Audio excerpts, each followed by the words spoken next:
Hello, in this video I'm talking about Blitpaint and Background Designer used in conjunction with each other.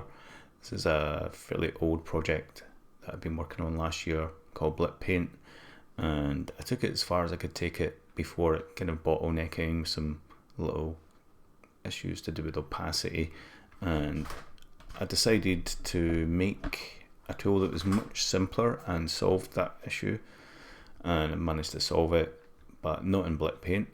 I managed to solve it in Background Designer, but I'm going to use Blitpaint to create some assets, and hopefully later I'll be able to show you that process when I enable import of brushes. But what I'm going to do is just work with two tones, so black and white like this, and switch to this third mode here, right? Just to give you an idea of what happens. Now if I right click, I can define this color, or right click any of these, and if I left click, I define the top color, right? So as I click with this, it's using the grayscale to work out shading of this. It's going to use backspace to clear that, and if I hold down S, I can make this really big so you can see exactly what's happening.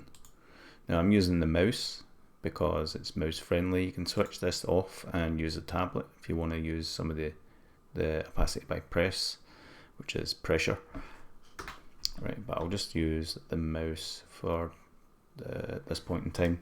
Now Background Designer works in a certain way that it uses black, red, green and blue to work out how it should shade things based on the tones that you give it. It kind of overrides those tones, but it uses red, green and blue to work out what to paint. Right, so let me just put that mouse mode back on, otherwise we can't paint anything. Clear everything off, and so you can see when I click with this, I'm getting red to white, just like that. If I right click, I'll get red to black. I'm going to click stamp mode just so that I get one of those. So I know now that I can paint in red to get two tones from the variation in the leaves here.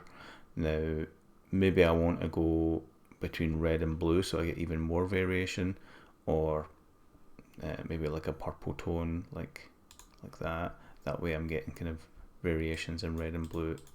And if I switch to this mode, it's going to actually multiply with the base color, and I really will get variation there. I just need to watch this isn't too dark. So I'll go with that, and I'm going to change the rotational range to high value. That way every time I click, it's going to give me a random rotation. Now I'm going to use flippy X so that it will also flip horizontally. Even more variation. Size variation will give me variations in size. I'm going to do that in a little bit. I'm going to switch stamp mode back off. That way I can hold the mouse button down and just get some random leaves like this. Right, and what I want to do is just make a little cluster of leaves here, just like that. Okay, that's good enough, and maybe a little one here, and just a few there. Okay, so I've got 3 clusters of leaves, and I've used this kind of purple tone. That's a mix of red and blue, and there's a black tones in there from the actual brush itself. So that gives me variation. I'm just going to save that, so save full image, and I'm just going to save this to alpha R leaves. Okay, what I want to do is just jump into Photoshop just to snip this. Let's see, alpha R, and got our leaves here, and I can just do this.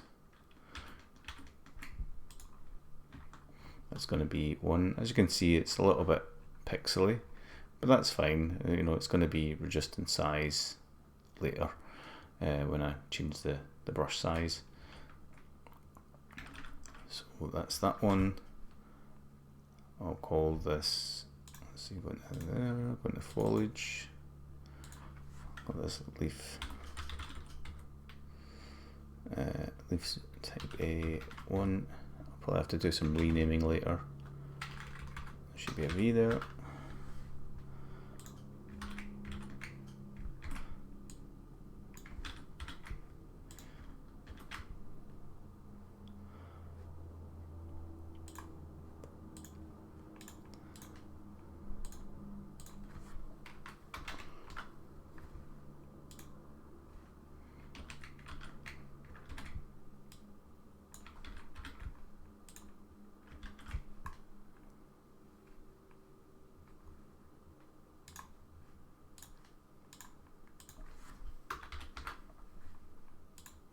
Okay, now I'll have to do this manually because I've not enabled any feature for you to import your own brushes just yet.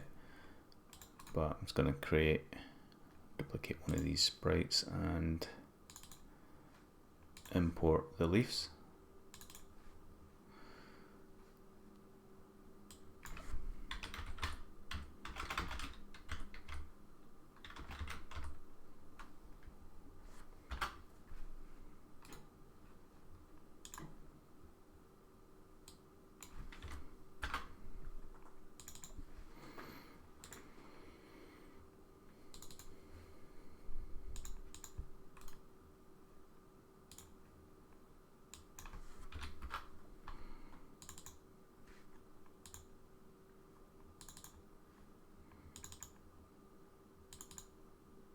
Okay, so there we've got 3 different kind of leaves. I'll have to manually go to the script that loads the brushes and add those.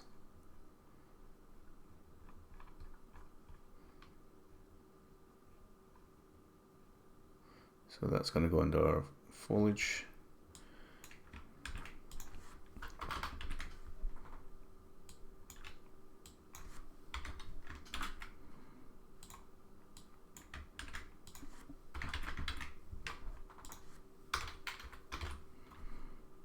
It's just a little array system that I use to store the brushes, and it loads these in. So I'm going to show you a little bit of background designer now.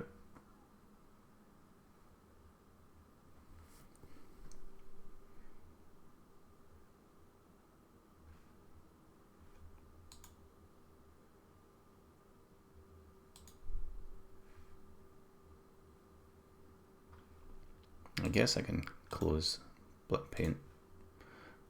No need for that just now, so confirm. We should be loading here. Sometimes it takes a little while when I change some brushes. Alright, so here we are in Background Designer. Background Designer's got loads of layers, loads of brushes here. I'm still working on some new ones. But if we go here to the leaves, you can see we're getting some tones based on red and blue. So the red tones and blue tones are now replaced with these two. It's actually some nice tones there. I'll click that.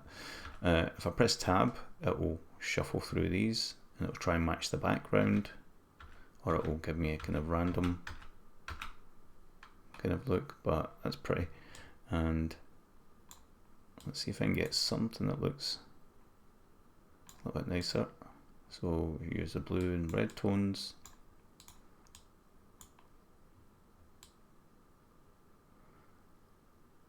Okay, so I've got my 3 leaves and I can start just clicking these down using E and R to rotate them. It's not quite the same as Blitpaint where it's more like a freestyle painting tool. This is more about placing things manually, so you get a lot more fine control here. So I just need a tree base. This one looks good. I'm going to store that color set, so I just left click here. I can right click to bring out a different one, use tab to change it up, get something completely different. Just going to click until I find something that works. Sometimes it takes longer trying to get something that looks pretty vivid, right? Look at that cool tree. And this here is actually the lines in there. So I do want them to pop out a bit. And I can play with the values here to help.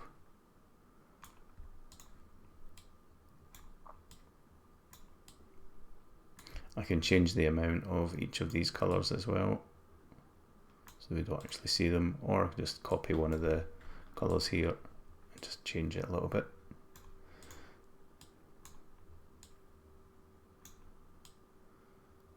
There we go. So I'm going to place that there. I'll store that color set for the trees in case I want to make any more. Back to the foliage. And you see I've lost my colors, so I'll just right click on this and I'll get those back. And I can just hide some of these branches a little bit.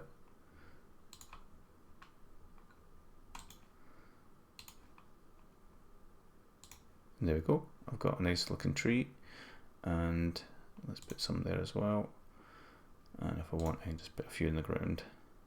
Now you can't flatten these out the way you'd expect, you know, perspective to work, where they would get flatter. I may introduce something like that later, where you can flatten some images out. But for now, I'm just going to make do with that and switch up to some other foliage. And if I press tab round about some colours, it will try and sample those colours on one of the tab presses. See, like that one. I'm going to store that and start to make some little grassy areas. Let's just click until we get something a bit nicer.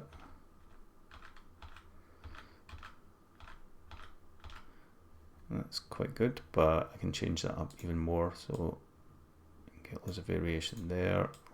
Let's make that brighter, a little bit more green. And I can change these, the colour of these plants and things up. There's a couple of tones here that I can change. And these are made in Blitpaint as well. So this is kind of like an extension to Blitpaint, where you now have more control of bigger brushes. And using these in conjunction will be pretty cool. Switch to some ground, some land here.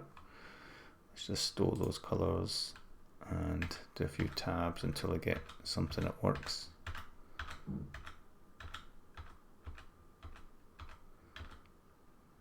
Okay, that's not too bad. Let's just take some of those tones away and make that transparent. These two work together. When there's less of this, you can control it. But like that. Makes them all transparent. And just want to get some colours that are a bit closer to what I'm working with. And I'm just going to go, I've worked on the bottommost layer here, so I can't really put anything behind. So I'll just use like a little bit of opacity.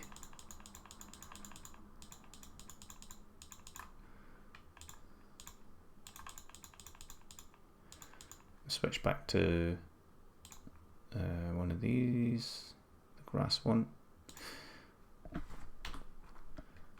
And I'll right click to recall those colours. I'll bring these back up.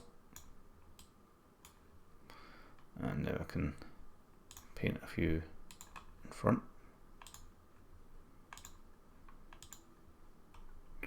If I press space a few times, I can change the look of the sky and already see some interesting effects. Let's go for some clouds here. This one's quite good, and I want to make a kind of water effect, so I'm going to actually alt click this color and then control click on it to make them all the same, and just make a few just a little bit brighter. One of these is going to affect, there we go. I just want to like put in some marks here that looks like water, so it's like a kind of damp field.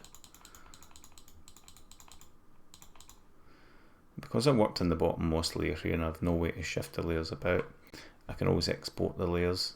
It's an experimental feature right now, but that's something that I could do. I'll just call this my background and start working even more with that. Let's add little mountains in the sky in the background and do tab a few times to get some colours that work.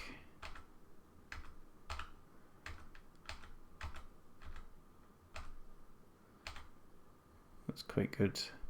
And I'm just going to press 5 to make it more transparent. I'm just going to plop that there in the background. Get another one, make that bigger. And I've got some fog bars as well that I've been working on. So if I go to the fog and do a gradient, and if I press T, I can make that tileable. I'm also working on that so that it works a bit better, but I just alt click there, control click the top color. Now I've got the ability to add a little bit of mist. Can make this quite big as well. And now I can put in some clouds.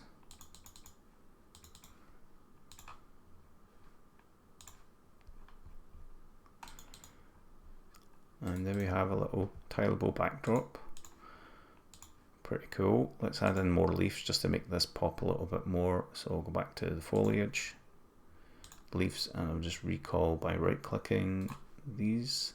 T to turn the tiling off, 0 to bring back full opacity, and I'm just gonna, in fact I'm gonna like push these tones a bit more just to make it more contrasted.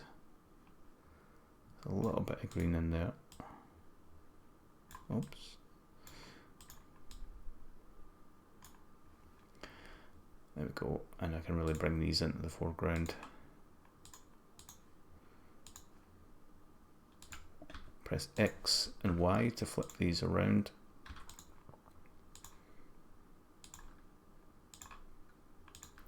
That might work for a nice backdrop for a title screen. You can right click to sort of scan around to see if you want to work in a different area. So that becomes like your new picture.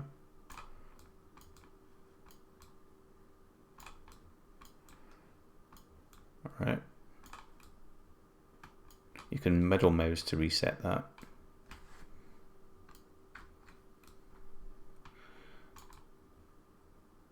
Maybe you want to focus a bit more on the mountain there. And this is a tileable scene. As you can see here, it tiles. Apart from the cloud not quite working there, some things do need a little bit of refining at my end.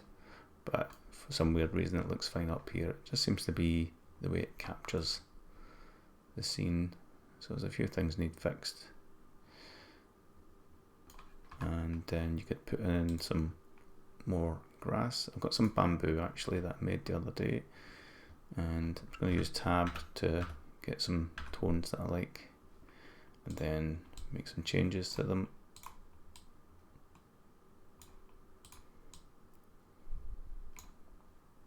And bring that into the foreground. Flip it X, so press X will flip it horizontally, and it's going to make that even darker, maybe a bit more like that, and go a layer in front. In fact, go a few layers up and really like bring that into the foreground. And if I press P, I switch on this parallax mode, but you can see a lot of things are out of sync. It doesn't quite work so well there, but now I can save that. Let's call this test. Into Photoshop and open it up.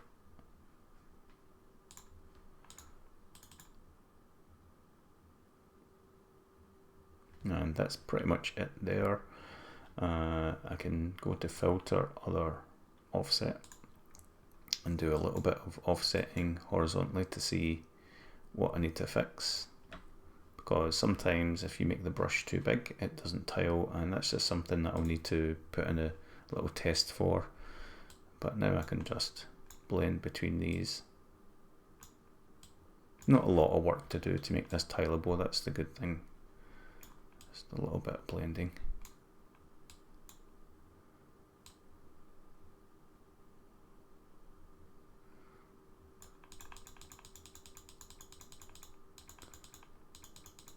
I'm using the mouse completely for all of this, not used the tablet at all, so it shows that you can make nice looking art without too much artistic skill. And a good thing to do here is to do Control L and just tighten up this, so you want to sort of think of this as your whole color range you're seeing here, but all of this is missing. So I'm just going to pull that down just before it starts to taper off, and then pull this one up, and it will saturate everything, but kind of give it loads of contrast. Right, so that's normally what I do, just those little steps. I can do like undo that and copy and paste, and then like do it on one.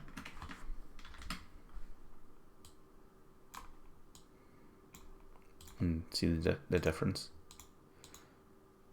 And if I don't want it fully, I just play with the opacity a bit, bring that up a little bit. And a good thing to do is to make a little vignette. A vignette is kind of like a border around the edges, which is kind of a soft effect. So just get a soft brush. If I have one, get a basic brush here, just make that soft. Again, I'm just using the mouse for everything here. GIMP also does this sort of stuff, so you don't need Photoshop.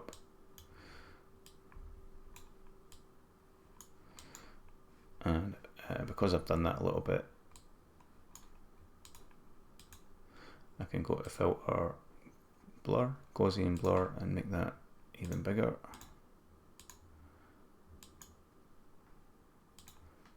And I'm just going to top it off a bit more and do Gaussian blur again. And there we go, and I can just use the opacity of that just to help, and that just wraps it up. So that's how you basically would make very pretty looking scene using Blitpaint and eventually Backdrop Designer. Once I introduced the ability to import your own brushes, you can bring in, you know, pretty much anything. And if you want to save them so that every time it loads, it can load them in. So there will be a kind of user category that will bring in your brushes, user 1, 2, and 3 or something like that. But there's already a lot of brushes that you can use, and to make a nice little scene. There's a nice little pathway we can add.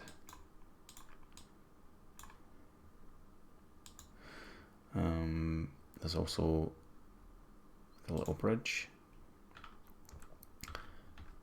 The naming conventions I've used aren't perfect just yet, but it's still a bit of a work in progress. I want to make sure I fade that out. A couple of ways to fade it out is to try and match the background colours.